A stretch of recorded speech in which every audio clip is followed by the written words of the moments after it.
नमस्कार दोस्तों, welcome to my YouTube channel. आज हम 12th क्लास का भी पहला चैप्टर है शीत युद्ध का दौर, समकालीन विश्व राजनीति। उस बुक का नाम है शीत युद्ध का दौर, पहला चैप्टर है।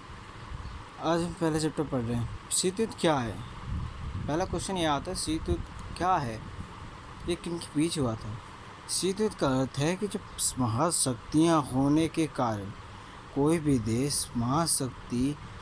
देश, व्यक्ति या समुदाय महाशक्ति होने के कारण जब दोनों महाशक्तियों में सीधे रक्त रंजित युद्ध ना हुआ हो और तनाव की स्थिति बनी रहे, इसी को हम शीत युद्ध कहते हैं।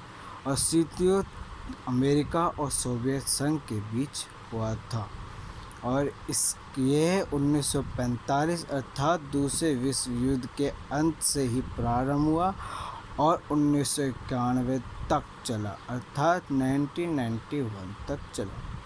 क्यूबा का मिसाइल संकट, इसमें 3 नेताओं के बारे में बताया गया है। पहला नेता क्यूबा के राष्ट्रपति थे फिदेल कास्ट्रो। दूसरे थे सोवियत संघ के खुर्शेव और तीसरे थे केनेडी, अमेरिका के। जब 1961 के अप्रैल में सोवियत संघ के नेताओं को चिंता सता रही थी कि अमेरिका जो है वो साम्यवादी द्वारा शासित क्यूबा पर आक्रमण कर देगा, क्योंकि क्यूबा जो अमेरिका के तट से लगा हुआ एक देश है। और क्या हुआ, क्यूबा के राष्ट्रपति का फिदेल कास्ट्रो का तख्ता पलट हो जाएगा। इसी को देखते हुए सोवियत संघ ने क्या किया, कूटनीति चाल चली और उन्होंने 1962 में खुर्शेव ने क्यूबा में परमाणु मिसाइलें तैनात करने का आदेश दे दिया। अब जब ये परमाणु मिसाइलें तैनात हो गई तो अमेरिका के 2 गुना ठिकानों पर वो लोग आसानी से हमला कर सकते। इस बात की भनक अमेरिका को 3 हफ्ते बाद लगी और जॉन एफ कैनेडी उनके सलाहकार ऐसा कुछ नहीं करना चाहते थे कि दोनों देशों के बीच युद्ध हो, अर्थात परमाणु युद्ध हो जाए। लेकिन कैनेडी ने भी आदेश दे दिया कि जंगी बेड़ों को आगे करो। अर्थात जंगी बेड़ वो होती है जो हमारे नेवी, अर्थात जो शिप है, जहाज़ है, जो पानी में चलने वाले जहाज़, उनको आगे करने के लिए कहा गया था और ताकि सोवियत जहाज़ों को रोका जाए। और इस स्थिति में ऐसा लग रहा था कि अब युद्ध होकर ही रहेगा, क्योंकि दोनों पक्ष में से कोई भी पीछे हटने को तैयार नहीं था। लेकिन धीरे धीरे बात दोनों में संधियाँ हुई और ये संकट टल गया और इसी को क्यूबा का मिसाइल संकट कहा जाता है। तीसरा क्वेश्चन आता है कि अवरोधक और रोक और संतुलन क्या है। ये बहुत मेन इम्पोर्टेंट लाइन है और बहुत इम्पोर्टेंट वर्ड है और ये पेपर में भी आया हुआ है। अगर कोई अपने शत्रु पर आक्रमण करके उनके परमाणु हथियारों को भी नाकाम करने की कोशिश करता है तो भी दूसरे के पास से बर्बाद करने लायक हथियार बच जाएंगे। इसी को अवरोधक कहते हैं। अर्थात साफ सीधी बात इसमें कही गई है कि जब कोई दुश्मन या जब कोई 2 पक्ष एक दूसरे में शत्रुता हो, पहला पक्ष दूसरे पक्ष के जिस परमाणु शक्ति है उसको ख़त्म कर दे, तो भी दूसरे के पास उसे बर्बाद करने लायक बहुत से हथियार बच जाते हैं। इसी को अवरोधक, रोक और संतुलन का तर्क कहा जाता। अब बात आई कि दोनों महाशक्तियों ने क्या किया, 2 ध्रुवीय का आरंभ कर दिया। अर्थात इसका जो पहला स्टेप है, जो पहला चरण है, वो शुरू होता है यूरोप से। अमेरिका जो था वो पूंजीवाद उदारवाद का समर्थन था, सोवियत संघ था वो साम्राज्यवादी का पक्ष था। पूंजीवाद में क्या होता है, जो निजी स्वामित्व होता है, आपका पैसा आपके पास ही रहेगा। लेकिन सोवियत संघ में साम्राज्यवाद में क्या था, साम्राज्यवाद में यह है कि जो आपका पैसा है वो आपका नहीं रहेगा, कोई निजी संपत्ति आपकी नहीं होगी, वो सिर्फ और सिर्फ सरकार की होगी। इसका आरंभ यूरोप में हुआ। किसका आरंभ? 2 ध्रुवीय विश्व का आरंभ यूरोप में हुआ। पश्चिमी यूरोप के देशों ने अमेरिका का पक्ष लिया, पूर्वी यूरोप के देशों ने सोवियत संघ का पक्ष लिया। पश्चिम के जितने साइड के लोग, जितने भी देश थे, वो उत्तरी अटलांटिक संधि संगठन, जिसे हम नाटो कहते हैं, अप्रैल 1949 में हुआ था। इसमें 12 देश शामिल हुए और इसकी घोषणा में अमेरिका भी साथ में था। इसकी घोषणा में साफ कहा गया था कि अगर कोई देश इस संगठन में शामिल किसी भी देश पर हमला करता है तो वो हमला एक दूसरे पर मानकर और एक दूसरे की वो मदद करेंगे। अब इसी के जवाब में वार्सा संधि कर दी हम सोवियत संघ ने। वार्सा अर्थात पूर्वी यूरोप के जितने भी देश थे, पूर्वी साइड के जितने भी देश लोग थे, उन लोगों ने वार्सा पैक्ट किया अर्थात 1955 में। और इसमें नाटो में शामिल जितने भी देश शामिल थे उनका यूरोप में मुकाबला करना था। अब अमेरिका भी 2 कदम और आगे बढ़ गया। अमेरिका ने किया सीटो सेंटो दक्षिण पूर्वी एशिया के जितने देश थे उन सबको अमेरिका ने अपने साथ संबंध स्थापित कर लिए। और केंद्रीय संधि संगठन केंद्र अर्थात सेंट्रल की, जैसे आपका ब्रिटेन ये सब हो गए, ये सब के सब इनकी अगुवाई भी अमेरिका ने की। अब इसके जवाब में सोवियत संघ ने क्या और चीन ने क्या किया, उत्तरी वियतनाम, उत्तरी कोरिया, इराक के साथ अपने संबंध मजबूत कर लिए। उत्तरी कोरिया को तो आप सब जानते होंगे, उत्तरी वियतनाम को भी सब जानते हैं। हमने इससे पहले पढ़ा कि महाशक्तियों ने गुट बनाए। और ये बात आई समझ गुट बनाने की जरूरत क्या थी, ये लोग तो अपने आप में एक परिपूर्ण महाशक्ति है।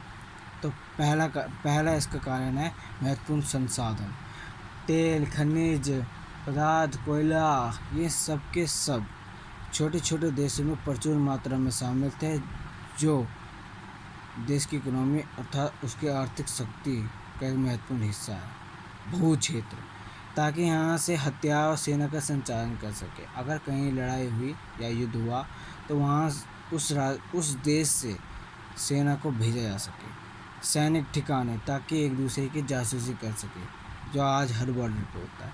आर्थिक मदद, गठबंधन में शामिल देश सैन्य खर्च को वहन करने में मददगार हो। अगर कोई देश उसका देश का आर्थिक हिस्सा का खर्च वाहन का अर्थात ये होता है कि अगर मैं 600 रुपये भी दे रहा हूँ तो सामने वाला बंदा 300 रुपये तक कम से कम दे। इसका मतलब होता है उसके ऊपर बहुत बर्डन कम हो जाता है, 50% बर्डन कम हो जाता है, 50-50। अब बात है शीत युद्ध के दायरे की बात आई, तो जब हम शीत युद्ध के दायरे की बात करते हैं तो आशय उस क्षेत्र से होता है जब विरोधी खोमे बटे देशों के बीच युद्ध हुए या उनके होने की संभावना बनी। लेकिन बात एक हद से आगे नहीं बढ़ी। एक हद का अर्थात होता है कि ज़्यादा नरसंहार नहीं हुआ, ज़्यादा परमाणु युद्ध मतलब पूरा देश नहीं मिटा। इसको हम एक हद से ज़्यादा नहीं कहते हैं। कोरिया में 1950 से लेकर 53 में युद्ध में थे, बहुत से लोग मारे गए थे। वियतनाम में भी 1954 से 75 में, और अफ़गानिस्तान में 1979 से लेकर 1989 में भी बहुत से व्यापक जनहानि हुई थी। अब 1960 के दशक में दोनों पक्षों ने 3 संधियाँ, फिर अब आता एक हद से ज़्यादा नहीं हुई। वियतनाम, अफगानिस्तान, जनहानि, बस काम खत्म। फिर संधि तो बहुत 1960 के दशकों में दोनों पक्षों ने 3 संधियाँ की। ये संधि क्यों इम्पोर्टेंट थी बता। ये संधि इसलिए इम्पोर्टेंट थी क्योंकि अगर कोई देश किसी अन्य देश पर गलती से भी अगर कोई मिसाइल छूट जाती है तो ये उसके खिलाफ ये तो फिर क्या करेगा, महाशक्ति दूसरा अपनी तरफ से मिसाइल छोड़ेगा। इससे क्या होगा, युद्ध शुरू हो सकता है। इसी को देखते हुए और परमाणु बम बहुत मात्रा में बनाए जा रहे थे दोनों महाशक्तियों के देशों पर। इसलिए क्या दोनों महाशक्तियों ने संधियाँ की। पहली संधि परमाणु परीक्षण प्रतिबंध संधि, मतलब इसमें साफ सीधी बात ये कही गई थी कि जो परमाणु है, जो परमाणु का परीक्षण निषेध कर दिया जाए, अर्थात जल, पृथ्वी, भूमि, आकाश कहीं पे भी परमाणु परीक्षण ना किया जाए।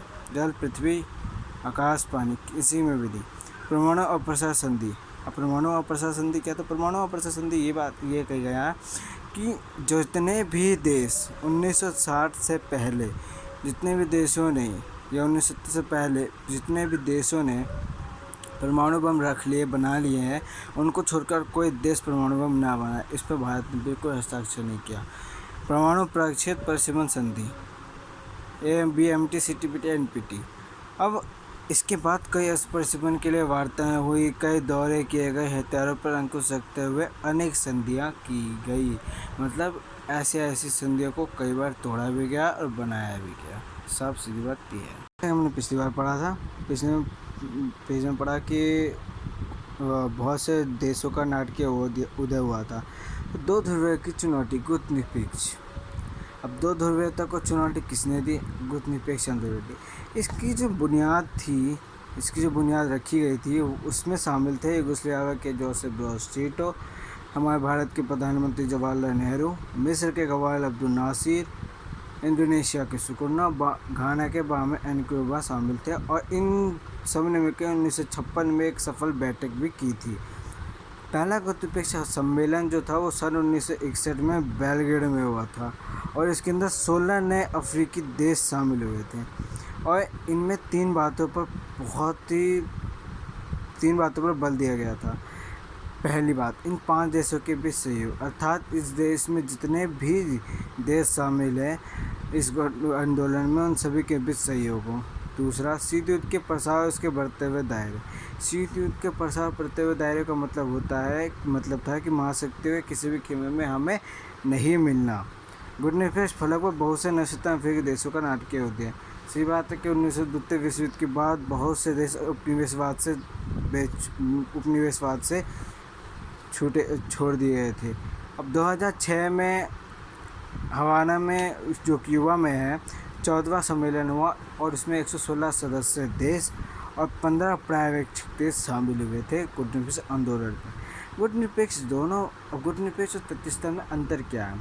गुटनिरपेक्ष, ये क्वेश्चन भी आया हुआ पेपर में, दोनों महाशक्तियों में से किसी भी गुट में शामिल ना होने की नीति गुटनिरपेक्ष कहलाती है। और इसका जो पालन किया गया था वो किसने किया था? भारत, यूगोस्लाविया और घाना इत्यादि देशों ने किया था। तटस्थता। अब तटस्थता मुख्यतः युद्ध में शामिल ना होना, किसी का नीति का पालन ना करना, ना युद्ध में संलग्न होना और ना किसी का पक्ष लेना। इसका पालन सबसे पहले अमेरिका ने प्रथम विश्व युद्ध में किया था।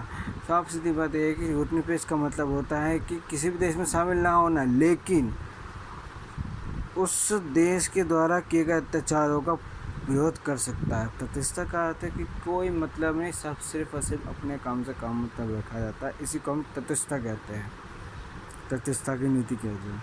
ठीक है।